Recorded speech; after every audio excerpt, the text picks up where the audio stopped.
수원 시내 한복판에 자리 잡은 인사동.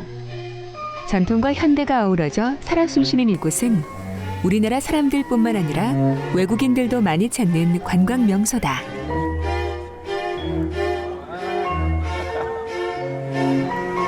방송인 알베르토도 인사동을 즐겨 찾는다. 이탈리아 출신으로 대학에서 동아시아 문화를 전공한 알베르토. 그는 이곳에 처음 왔을 때 그야말로 신선한 충격을 받았다.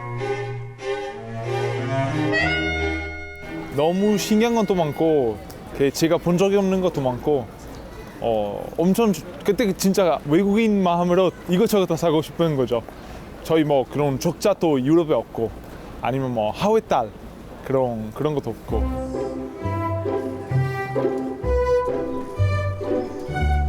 한국에서 생활한 지 10여 년.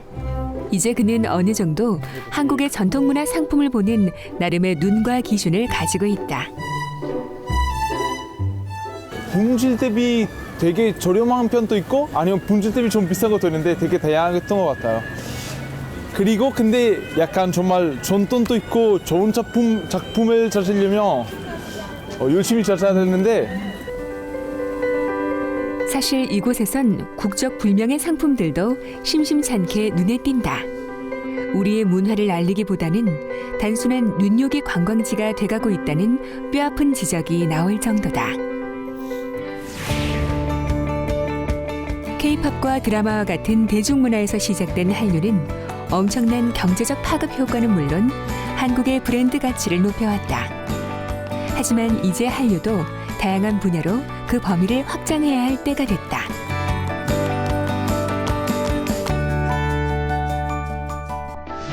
그래서 주목해야 할 것 중에 하나가 바로 우리의 찬란한 문화유산이다.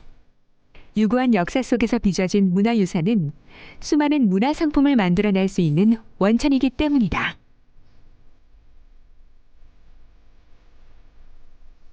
흔히 문화유산이라고 하면 자랑스럽긴 하지만 좀 고리타분하다고 생각하는 이들이 많다. 과연 그럴까?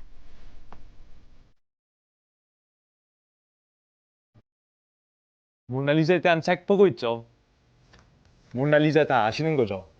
이탈리아 천재 레오나르도 다빈치가 16세기 초에 그린 그림인데 지금 모나리자 덕분에 매년 파리에 있는 루브르 박물관 수백만 명들이 찾으러 가는 거예요. 정말 문화유산의 힘이 대단하죠.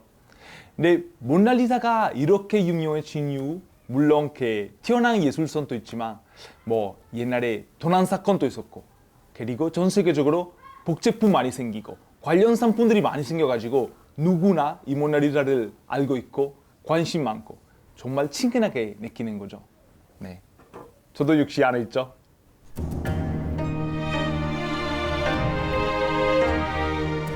그렇다면 우리의 문화유산과 문화명품도 세계 속의 한국 문화의 자긍심을 높이고 한국의 미를 확산하는 킬러 콘텐츠가 될 수도 있지 않을까? 이제부터 그 무궁무진한 세상 속으로 들어가 보자.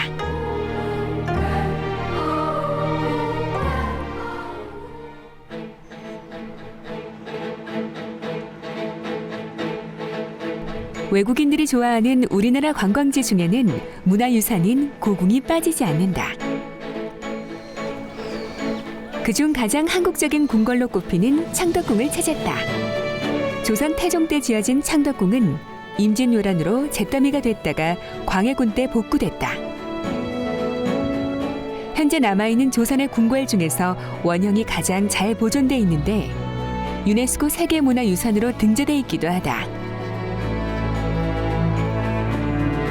그중 인정전은 왕이 외국의 사신을 접견하는 등 공식적인 국가 행사를 치르던 곳이다.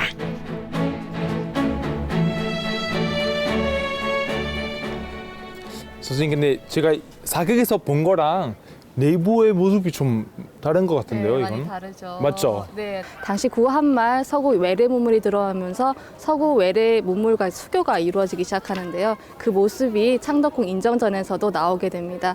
보시면 내부 커튼도 서양식으로 장식되어 있고요. 위에 보이시면 커다란 정등도 그 당시에 설치되었습니다. 특히 바닥을 보시면은 전돌이 아니라 마루로 바뀌어져 있는데요. 그 당시에 바뀐 것으로 추정되고 있습니다.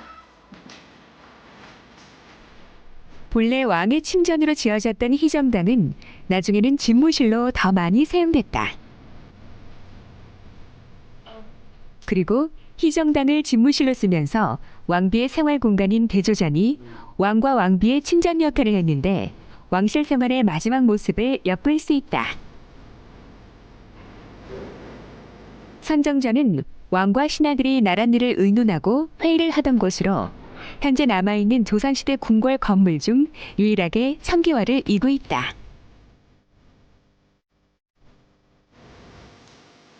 지금 오신 곳이 창덕궁의 가장 동쪽 지역인데요. 동쪽에는 왕세자의 권역입니다. 그래서 왕세자께서 주무셨던 공간이 있는데 지금 알베르토 씨께서 계신 곳이에요. 아무것도 없죠. 근데. 지금 아무것도 없죠. 1891년인데요. 중의당을 옮겨 지어라는 기록이 있는데 네. 왜 옮겨 지었는지 그리고 어디로 갔는지는 더 없어요. 이상 기록이 없어요. 그래서 알 수가 없습니다. 오랜 역사가 깃든 창덕궁에는 수많은 이야기가 담겨 있을 터. 궁궐과 왕실의 미스터리가 비단 사라진 중의당뿐일까? 교수님 그러면 중의당 말고 또 없어진 건물들이 있죠? 많이 있습니다. 아, 많아요? 그 자료는 동골도나 네. 아니면 조선왕조실록, 궁궐지를 보시면 확인 가능하신데요. 동골도 혹시 아세요? 동굴도 잘 몰라요. 창덕궁, 창경궁이 그려져 있는 그림인데 1820년 말에 그려진 것으로 추정되는 그림입니다. 네네. 거기에는 창덕궁이 자세하게 그려져 있는데 그것과 비교하면 한 40% 정도 전각이 남아있는 것으로 추정이 됩니다. 창덕궁 뒤에는 왕실의 휴식처인 넓은 호원이 있다. 자연적인 지형에다 꽃과 나무를 심고 연못을 파고 건물 또한 조화롭게 배치한 호원. 이곳은 건축사적으로나 조경사적으로도 귀중한 가치를 지닌 역사의 무대다. 창덕궁 정말 아기자기하고 와 되게 아름답네요. 그리고 편안한 느낌이라고 주변이랑 되게 조화롭게 어울리는 그런 분위기 있어요. 약간 아쉬운 점은 한눈에 다 볼 수가 없어서 좀 그랬는데 근데 또 얘기 들어보니까 한꺼번에 창덕궁 다 볼 수 있는 그런 그림이 있다고 하네요. 창덕궁의 신비를 담고 있다는 그림을 찾아 알베르토가 간 곳은 한 대학의 박물관이다.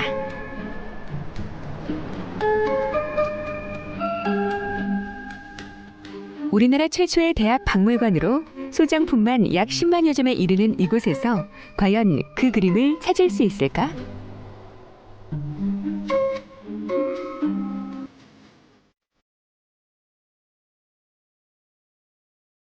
이 작품도 한번 보시죠. 아 이거 김혼도 그림이네요. 네. 소나무 아래에서 한 남자가 생황을 부는 모습. 우리 옛 그림에 그리 박지 않은 알베르토에겐 김홍도의 이 걸작이 어떻게 비칠까? 안 그래도 저한테 한국 그림 이해하기가 되게 어려운데 근데 이 그림이 되게 그래도 좀 바로 와닿아요. 이게 정말 소나무 밑에서 선인이 이렇게 악기 연주하시면서 이렇게 되게 이렇게 쉬시는 게 되게 여유로운 분위기예요. 이거 정말 이 작품은 지금 밑에 있는 저 사람은 신선이고요. 저 신선이 생황을 불고 있는 모습이에요. 근데 요 위에 그 제발을 보면 균관 삼차 배봉시 월당 처절 승용음이라고 중국 당나라 시대 나업의 그 생황시를 여기다 인용해서 썼거든요. 단원이.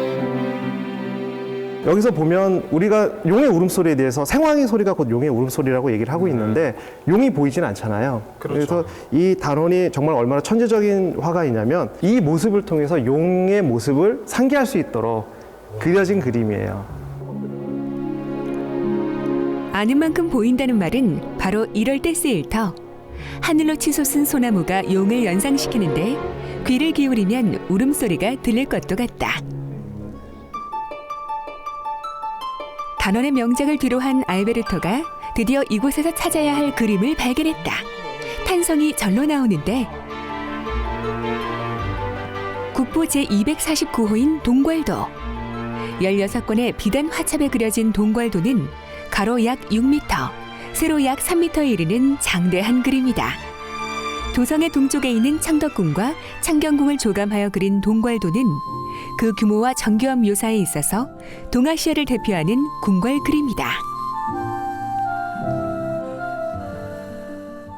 이 그림을 통해서 지금 현재 창덕궁을 많이 복원하고 있는데요. 그 복원할 때 큰 도움이 될 수 있죠. 예전의 모습이 어떻게 되어 있는지 알 수 있으니까. 근데 지금 보면 한편으로 굉장히 안타까워요. 지금 이 그림에 비교해 보면 남아있는 건물들이 얼마 되지 않으니까.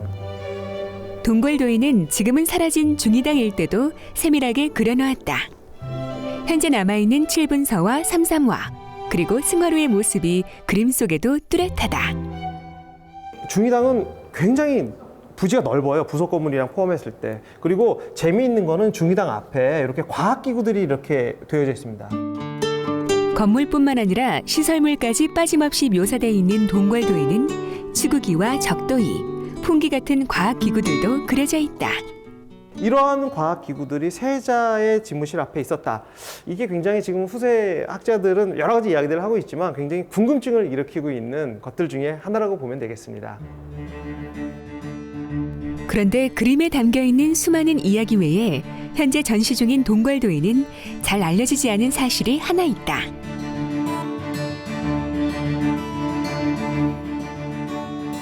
지금 전시되어 있는 동궐도는 진품은 아니고요. 복제본입니다. 그 이유가 있습니까? 국보인 동궐도를 일반인들에게 공개하기 위해서는 원본을 전시했을 때 너무 많은 유물에 피해를 입히게 되거든요. 뭐 지금 온도와 습도라든지 아니면 외부적인 조명 같은 외부적인 요인들에 의해서 원본이 훼손될 가능성이 굉장히 큽니다. 특히나 원본 동궐도 같은 경우는 비단으로 만들어졌기 때문에 굉장히 민감하거든요. 그래서 전시를 위해서 어쩔 수 없이 똑같이 만들어진 복제본으로 저희가 전시를 하고 있습니다. 실제로 복제본은 진품과 구별하기 힘들 만큼 정밀하다. 좀먹은 부분을 제외하면 학예서들도 식별이 어려울 정도. 이 복제본을 만든 사람은 대체 누구일까?